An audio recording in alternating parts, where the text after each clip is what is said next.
Hello students, स्वागत है आपका विद्यार्थी कोचिंग सेंटर खगोल एवं जानीपुर के इस यूट्यूब चैनल पे।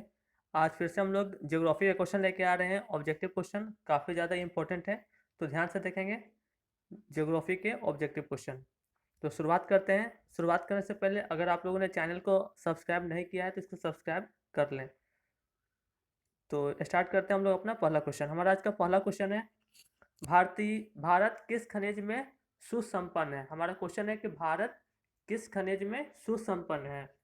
ऑप्शन देखते हैं। पहला ऑप्शन है लोहा, दूसरा ऑप्शन है तांबा, तीसरा ऑप्शन है चांदी और चौथा ऑप्शन है सोना। आपको बताना है कि भारत किस खनिज में सुसंपन्न है।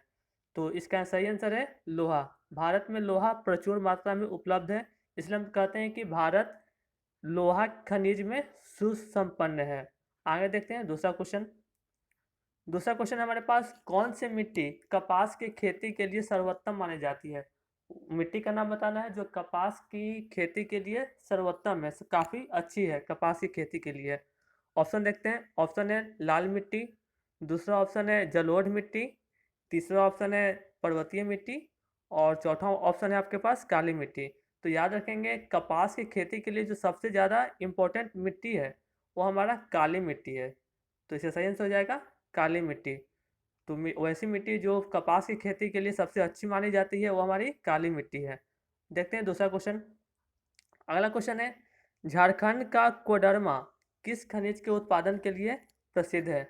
झारखंड में एक जगह है कोडरमा, वहाँ पे एक तरह का खनिज पाया जाता है। आपको बताना है वहाँ पे किस खनिज का उत्पादन होता है। सबसे पहला है हमारा अभ्रक का, दूसरा ऑप्शन है सोना का, तीसरा ऑप्शन है लोहा और चौथा ऑप्शन है चांदी। आपको बताना है कि कोडरमा किस खनिज के लिए प्रसिद्ध है। तो इसका सही आंसर हो जाएगा अभ्रक। कोडरमा जो जगह है वो झारखंड में अभ्रक के लिए प्रसिद्ध है। वहाँ पे अभ्रक प्रचुर मात्रा में मिलती है। और आप लोग ये भी जानते हैं कि झारखंड और बिहार मिला के पूरे भारत का लगभग 80% अभ्रक का उत्पादन करते हैं। आगे देखते हैं अगले क्वेश्चन की ओर। अगला क्वेश्चन है, यूरेनियम का प्रमुख उत्पादक स्थल निम्नलिखित में से कौन है। उस जगह का नाम बताना है जहाँ पे यूरेनियम का उत्पादन सबसे अधिक होता है। ऑप्शन है हमारे पास डिगबोई, दूसरा ऑप्शन है झरिया, तीसरा ऑप्शन है घाटशिला और चौथा ऑप्शन है हमारे पास जादूघोड़ा। तो बताना है कि कौन सा स्थल यूरेनियम के उत्पादन के लिए प्रमुख है। तो इसका सही आंसर है जादूगोड़ा। आप लोग याद रखेंगे कि जादूगोड़ा यूरेनियम के उत्पादन के लिए मशहूर है। अगला क्वेश्चन देखते हैं। अगला क्वेश्चन हमारे पास, संविधान की धारा 21 का संबंध किससे है। हमारे संविधान में जो धारा 21 है वो किस पे लागू होता है, किस कंडीशन में। पहला ऑप्शन हमारे पास वन्य जीवों तथा प्राकृतिक संसाधनों के संरक्षण से, दूसरा ऑप्शन है मृदा संरक्षण से, तीसरा ऑप्शन है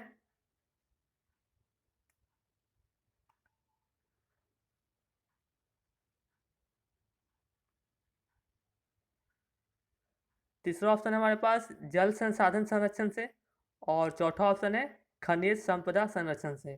तो इसका सही आंसर है वन्य जीव तथा प्राकृतिक संसाधनों के संरक्षण से। तो आप याद रखेंगे धारा 21 वन्य जीव तथा प्राकृतिक संसाधनों के संरक्षण से संबंधित है। अगला क्वेश्चन देखते हैं। अगला क्वेश्चन है, बिहार झारखंड में देश का कितना प्रतिशत अभ्रक का उत्पादन होता है। ऑप्शन है हमारे पास 60%, दूसरा ऑप्शन है 70, तीसरा ऑप्शन है 80% और चौथा ऑप्शन है 90%। इसका आंसर हमने अभी बताया है कि भारत और झारखंड बिहार और झारखंड मिलकर भारत के 80% अभ्रक का उत्पादन करते हैं। तो इसका राइट आंसर हो जाएगा 80%। अगला क्वेश्चन देखते हैं। अगला क्वेश्चन है, निम्नलिखित में से कौन प्राथमिक ऊर्जा का उदाहरण नहीं है। जो ऑप्शन है उनमें से बताना है कि कौन प्राथमिक ऊर्जा का उदाहरण नहीं है। पहला हमारा है कोयला, दूसरा ऑप्शन है विद्युत, तीसरा ऑप्शन है पेट्रोलियम और चौथा ऑप्शन है प्राकृतिक गैस। इनमें से कौन प्राथमिक ऊर्जा का उदाहरण नहीं है। तो याद रखेंगे विद्युत हमारा प्राथमिक ऊर्जा का उदाहरण नहीं है। हमारा प्राथमिक ऊर्जा कोयला, पेट्रोलियम, प्राकृतिक गैस और लकड़ी, यही सब होते हैं। तो आगे बढ़ते हैं अगले क्वेश्चन की ओर। अगला क्वेश्चन है, भारत के किससे भूगर्भिक समूह में कोयला पाया जाता है। किससे नहीं, किस है। भारत के किस भूगर्भिक समूह में कोयला पाया जाता है। ऑप्शन है गोंडवाना समूह, दूसरा ऑप्शन है कडप्पा समूह और तीसरा ऑप्शन है अरावली समूह और चौथा ऑप्शन हमारे पास धारावाड़ समूह। तो किस समूह में हमारा कोयला उत्पादन के लिए भारत प्रमुख है? तो इसका सही आंसर है गोंडवाना समूह।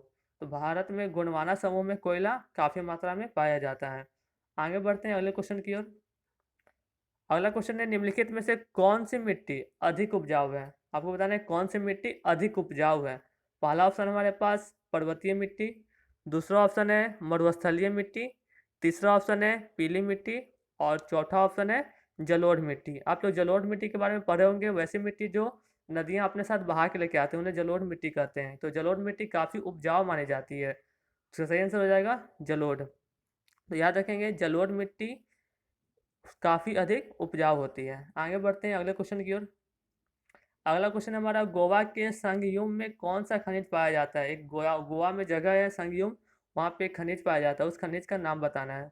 हमारे पास ऑप्शन है अभ्रक, दूसरा ऑप्शन है मैग्नीज, तीसरा ऑप्शन है लोहा और चौथा ऑप्शन है बॉक्साइट।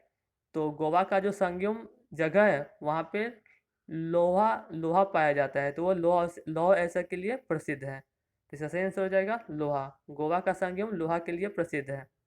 आगे बढ़ते हैं। अगर वीडियो अच्छा लगा है तो इसको लाइक करें और हमारे चैनल को सब्सक्राइब जरूर करें। वीडियो देखने के लिए धन्यवाद।